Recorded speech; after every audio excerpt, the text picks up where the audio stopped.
Bonjour à tous et à toutes, bienvenue sur la chaîne parierintelligent.com. Pour ceux qui ne me connaissent pas, je m'appelle Benoît Tréanton. Je vous invite potentiellement, pour ceux qui veulent, vous pouvez aller voir un petit peu la vidéo de présentation du club que j'ai créé aujourd'hui. Et on ne parie pas sur du foot, voilà, ça peut vous paraître étrange, mais c'est comme ça. On parie plus sur du rugby, du handball, du cyclisme, enfin des sports comme ça, où là, le potentiel de gain est quand même plus important que le football. Voilà, parenthèse faite, je vais revenir sur l'analyse de la journée de Ligue 1 d'aujourd'hui. Comme je vous l'ai dit par mon passé de coteur, et je vous le dis franchement, gagner au foot sur le long terme, c'est impossible. Voilà, je vous le dis. Si vous jouez beaucoup, si vous faites beaucoup de paris sur le football, des combinés de la mort, enfin oubliez tout ça. Vous pouvez potentiellement tirer votre épingle du jeu, mais encore je vous dis, ce sera très compliqué, en vraiment sélectionnant vos paris. Et voilà, en prenant des paris potentiellement annexes que je vais vous proposer. Comme je vous l'ai dit, vous prenez une feuille, un papier, vous notez potentiellement ce qui vous intéresse. Il y a des matchs, je n'ai aucun avis. Je vous dis, je n'ai aucun avis. Voilà, je vais pas me forcer à donner un avis sur tous les matchs, comme on peut voir sur potentiellement la plupart des sites qui vous proposent une journée de championnat. Moi, quand je vois rien, je vois rien. Déjà, je vous dis, c'est très complexe de repérer 2, 3, 4 matchs avec des potentiels values. Mais bon, donc avoir un avis sur tous les matchs, en plus avec le score exact, c'est pas pour moi. Donc voilà, si vous cherchez ça, passez votre chemin. Comme vous savez, je suis supporter du Stade Brestois. En ce moment, c'est pas très folichon. On aura un match Brest-Lyon ce week-end où j'y serai bien sûr. Je ferai une petite analyse là-dessus tout à l'heure avec les forces en présence de Brest, forcément, parce que je suis un petit peu plus au courant de cette équipe-là, vu que c'est l'équipe que je suis. On part dans le vif du sujet. PSG Nice. Bon, la cote, elle a un petit peu baissé. De là, est-ce que ça vaut le coup? Un exemple concret. PSG à Brest, c'était du 1,28, 1,29. Voilà. Ça passe. Crème, j'étais au match. Bon, si Del Castillo ne loupe pas son péno, on revient à 2-1. Est-ce que ça change le match? À voir. PSG va à Lorient. À peu près le même type de match, parce que Lorient et Brest, ça se voit à peu près. Ça fait du 1-1. Voilà. Et Doué, en plus, se blesse. Et là, vous revenez au PSG, vous avez du 1,17. Bon, pour moi, c'est pas valu. Voilà, Nice. Alors, Nice, j'ai critiqué beaucoup Nice depuis le début de saison. C'est l'équipe en forme du moment. Un peu pour moi, à la surprise générale. Et ce qu'il faut aussi noter, c'est que des équipes finissent un bloc de 5 matchs. Donc, les équipes étaient en Coupe d'Europe. Là, ça fait leur 5e match, là, ce week-end, en 13-14 jours. Voilà. Donc, ça, c'est important de le noter. Ça peut tirer sur les organismes. Donc là, il y a une confrontation directe entre deux équipes qui ont joué la Coupe d'Europe. Bien sûr, je donne avantage à PSG, mais je ne vais pas vous dire que jouer sur le PSG à 1,17, franchement, est-ce que ça vaut le coup? Non, sachant que la cote, elle était sortie un peu plus haute, donc voilà. Déjà là-dessus, la value, s'il y en avait une, elle a disparu. Est très important, alors on parle de closing odds des fois, ça veut dire que quand vous prenez une cote, 48 heures avant un match, si la cote au début du match, elle est plus basse que la cote que vous avez pris, on appelle ça battre la closing odds, la cote de fermeture. Ça veut dire que vous avez potentiellement une value dans les mains. Et si vous faites ça tout le temps, sur le long terme, vous gagnez de l'argent potentiellement, même au foot. Même si au foot, c'est le sport le plus compliqué, je vous le dis tout de suite, pour parier avec nos nombreux impondérables, dont l'arbitre qui joue un grand rôle, vous le voyez tous les week-ends. Voilà. Si je passe à Monaco PFC, pareil, ça finit un bloc de 5 matchs. PFC, parce que vous avez vu le match contre Lyon. Pardon, ils sont revenus du diable Vauvert. Si Lyon ne joue pas à 10, je pense que PFC ne revient pas. Voilà, donc de là à jouer Monaco à 1,55, même si c'est en train de prendre avec leur nouvel entraîneur qui vient de l'Union Saint-Gilloise, potentiellement il peut faire des choses. Peut-être la première de Pogba, à voir, attention, ça va être quand même un événement, ça va faire les gros titres des journaux s'il joue. Mais un 55 contre le PFC, je vous dis, alors Golovin revient bien aussi. Est-ce que ça vaut le coup? Honnêtement, j'ai des doutes sur et d'aller prendre un handicap sur le PFC, ça m'assure pas non plus, parce que Ansu Fati, voilà, et là aussi est plutôt pas mal. À Kouchila, il n'y a pas de blessés majeurs, donc voilà, le 1,55 en simple, est-ce qu'il est tentant? Potentiellement oui, mais c'est 5e match en 14 jours pour Monaco. Au niveau de la fraîcheur physique, ils vont être comment? À voir. J'avoue que ça m'inspire pas non plus des masses. Marseille, alors vous voyez, c'est la même cote ici, Monaco-Marseille. Donc en gros, voilà, c'est les équipes, même s'il y a un avantage à domicile pour Monaco. Mais bon, est-ce que vous préférez jouer le 1,55 de Monaco contre PFC ou le 1,55 d'Auxerre de Marseille et Auxerre. Si vous supportez de Marseille, vous allez dire 1,55 Marseille. Ouais, en ce moment, c'est poussif Marseille. Hein. C'est poussif. Auxerre, ils ont un mauvais souvenir l'année dernière. Là, les books sont pas mauvais parce que franchement, une cote à 1,55, ça donne pas envie. Franchement, ça donne pas envie. Vu notre championnat, hein. Championnat, il peut tout se passer. On l'a encore vu, Metz qui balance le week-end dernier. Voilà. Il faut une boule de cristal hein, pour parier sur la Ligue 1 en ce moment en France. Voilà, je vous le dis comme je le pense. Pareil, je vais même pas prendre un handicap de Auxerre parce que Marseille est capable d'aller coller, de gagner deux buts là-bas facile.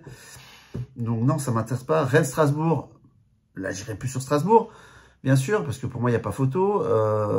Rennes gagnait 2-0 à l'extérieur, ils sont fait encore revenir 2-2 ce week-end. J'avais vu le match Rennes-Nice, c'était pitoyable en première mi-temps, Rennes.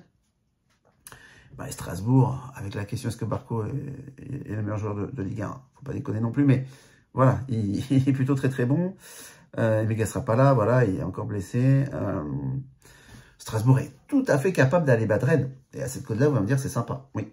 Alors potentiellement peut-être aller prendre le drone au bet de Strasbourg. Je suis breton, donc et j'ai pas d'animosité par rapport à Rennes. Je supporte Brest, ça n'a rien à voir.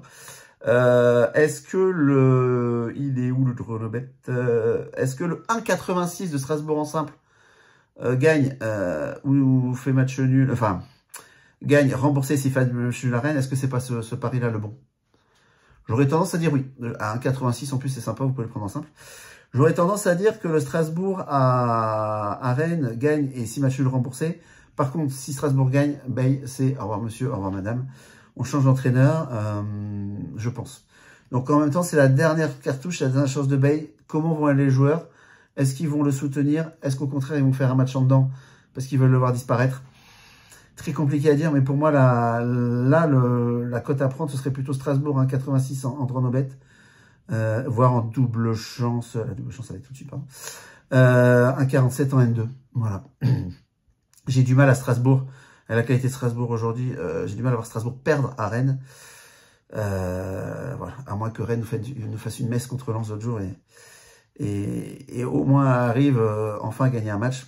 J'avoue que j'ai un peu de mal à y croire et apparemment il se murmure que bon, l'équipe n'est pas forcément derrière son entraîneur, donc il avait mis Blas et Fofana de côté. Je suis pas sûr qu'il y ait une super ambiance, donc j'irai plutôt sur la dynamique de Strasbourg. Même si Strasbourg, pareil, finit un bloc de 5 matchs. Après Strasbourg, il y a je sais pas combien de joueurs dans l'effectif. Ils sont jeunes, c'est capable d'enchaîner. Mais bon, voilà, il y a potentiellement aussi ce paramètre fatigue physique qui peut rentrer en compte. Donc à vous de voir, mais là pour l'instant c'est un des seuls paris qui m'intéresse sur la journée d'aujourd'hui. Lille-Angers, alors, Angers. Eh ben Angers, mine de rien, à l'extérieur c'est pas mal. Vous avez vu ce que ça a fait à Marseille. Il y a quelque chose que je vais avoir le plus 2,5, 1,30 là, 29, 1,30.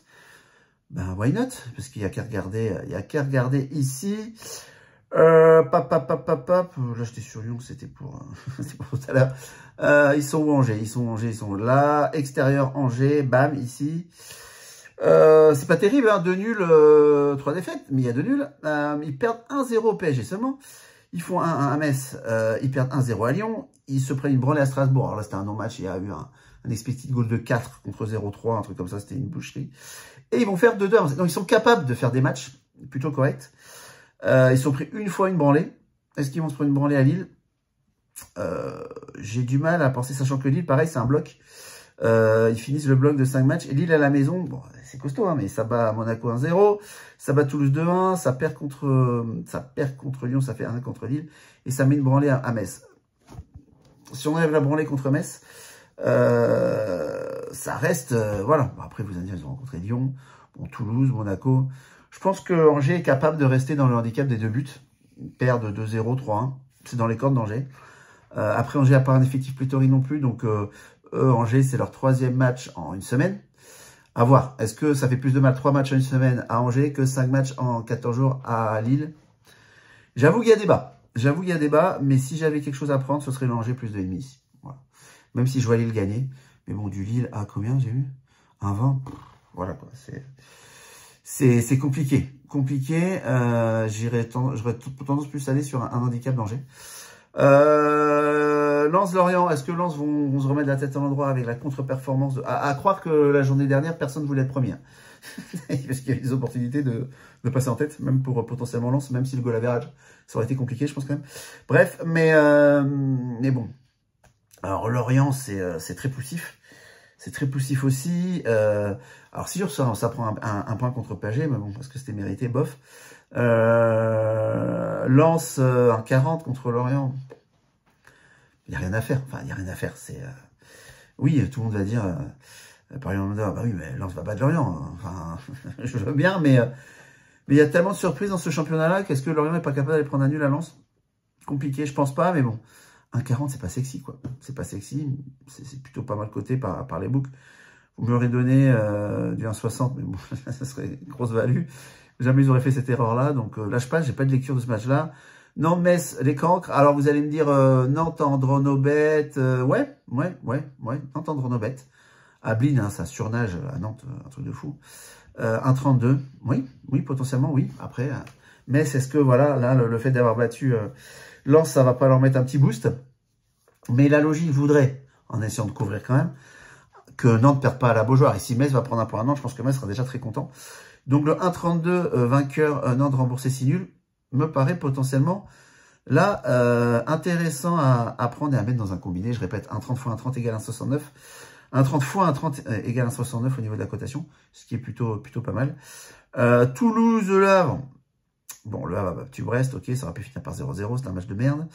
Excusez-moi l'expression, Toulouse, bah pareil. Alors je vous ai toujours dit, équipe impossible à lire pour moi, j'ai vraiment du mal à voir ce qu'est capable de faire Toulouse. 1,70 contre Le Havre, ça m'intéresse pas et j'ai du mal aussi à avoir un score. Qu'est-ce qu'il pourrait y avoir comme scénario dans le match? En fait, c'est ça, j'essaie de lire un scénario dans un match pour après potentiellement prendre des paris derrière, c'est compliqué. Hein. Et quand vous voyez les scénarios des matchs en ce moment en Ligue 1, voilà. Et donc on va arriver à Brest, Lyon. Alors Brest, Doumbia, Lasbo Lascari était blessé. Je pense qu'il y en a un d'eux qui va revenir. Là, j'ai pas encore les dernières infos, mais potentiellement Lasbo Lascari pourrait revenir. Bon, Mabaldé est déjà revenu. Ajor qui enchaîne les matchs. C'est un énorme joueur. Je pense que l'année prochaine, il va potentiellement pas rester à Brest. Il faut vendre un joueur, ce sera peut-être à York. Del Castillo a été en dessous de tout au Havre. Et donc, quand vous perdez votre leader technique, qu'il est dans un jour sans, bah, tout le reste de l'équipe, ça plonge. Touzard est revenu aussi. On l'avait pas trop vu, mais bon, le temps de retrouver une condition physique. C'est pas évident. Voilà, défense centrale. Est-ce qu'il va mettre Chardonnay, Koulibaly? Il y a des chances. Là, Loco qui avait été un peu reposé, il va sûrement reprendre sa place à gauche. J'aime bien ce joueur-là. Magnetti Chotard au milieu. Voilà, est-ce qu'il va remettre Touzard? De toute façon, on n'a pas trop le choix. Le problème, c'est qu'à Brest, voilà, on a Doumbia, qui est un peu notre leader offensif numéro 10, et qui est blessé. Lasbo Lascari, qui donne du punch aussi devant, qui est pas là. Donc, Lasbo Lascari, je pense qu'il peut revenir, ou faire un peu le super sub en seconde mi-temps. Lyon, voilà. Lyon, quand je vois ce qui s'est passé... c'est costaud, Lyon, mine de rien. Avec tout ce qui s'est passé avec John Textor, c'est incroyable. Voilà. Et là, le problème, c'est que Brest, ils sont un peu au fond du trou. Je serai un parieur, si je reste neutre, je vois pas Lyon perdre à Brest. Hein. Voilà, ça me fait mal au cœur de dire ça. Mais je vois pas Lyon perdre à Brest. Après, chez nous, potentiellement, on est capable de sortir un match venu de je sais pas où. Bon, le handicap est nul à chier, je le prends pas. Parce que si on plonge, on plonge. Franchement, si le match tourne mal, on peut vraiment plonger à la maison. Donc le plus 1,5 Brest, ça ne vaut rien. Et les vainqueurs remboursés 6 matchs nuls. Ah bah le Lyon est tentant à 50, hein, c'est sûr, quand vous n'êtes pas supporter brestois. Après, je vais au match. Donc je vous dirai rien sur ce match-là. Sinon, on devient fou psychologiquement. Mais voilà, j'espère qu'on va au moins prendre un point contre Lyon. Mais aujourd'hui, il faut pas se voiler la face. Lyon est supérieur techniquement à Brest.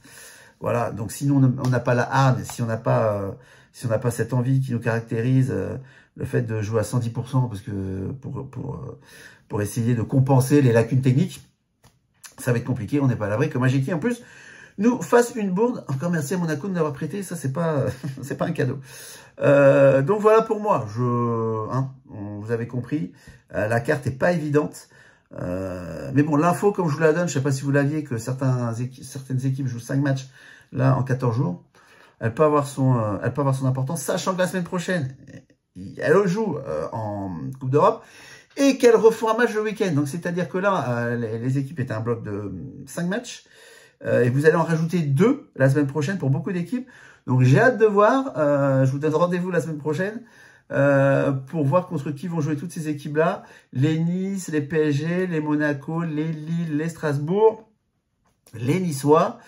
Voilà, parce que 7 matchs en 3 semaines, je vous laisse faire le calcul, il y a vraiment des équipes qui vont commencer à tirer la langue. Là, ça va vraiment être chaud pour certaines d'entre elles. Donc là, on est à 5. La semaine prochaine, après les matchs de Coupe d'Europe, on sera à 7. Ça risque de tirer. Je vous parle même pas potentiellement des blessés. Donc, ce sera potentiellement super intéressant de regarder cette carte-là. Je vous ferai une vidéo, oui, pour la Ligue des Champions. Je vous rappelle, hein, voilà, dans mon club, là, je fais du foot, mais dans mon club, j'en fais quasiment pas. Je fais plutôt du rugby, du handball, du paris long terme, du vélo, enfin, tous les autres, potentiellement, sports. Voilà, donc, si vous voulez voir un peu, et ça coûte rien de voir la vidéo, vous laissez votre mail sur le site www.parier-intelligent.com, parier EZ, bien sûr. Voilà, je vous ai fait une petite vidéo pour présenter un petit peu le club, ce qu'il y a dedans. Ouais, il y a une super ambiance entre membres. Voilà, j'ai du fil rouge, j'ai de la Value de Benoît, j'ai prono de rugby, j'ai des PLT, voilà aussi, que je donne. Donc, je vous invite à aller découvrir tout ça. Voilà, vous trouverez le lien aussi en description du site. Et vous avez aussi des petites vidéos pour apprendre à me connaître pour ceux qui me connaissent pas. Voilà, ici, vous avez pas mal de reportages sur moi. Si vous avez le temps de regarder, je vous invite à regarder tout ça. Allez, moi je vous dis à la semaine prochaine pour l'analyse de tout ce qui est Coupe d'Europe. Faites pas les bolos au foot. De toute façon, jouez que ce que vous êtes prêt à perdre. Mais s'il vous plaît, allez-y mollo quand vous jouez sur du football. Voilà, c'est la vache à lait des bookmakers. En tant qu'ancien coteur sportif, je peux vous le dire, croyez-moi, voilà, les joueurs qui perdent le plus, ce sont les joueurs qui jouent sur le football. Voilà, que ce soit français ou autre. Allez, c'est tout pour moi. Je vous souhaite un très bon week-end à tous. Au revoir.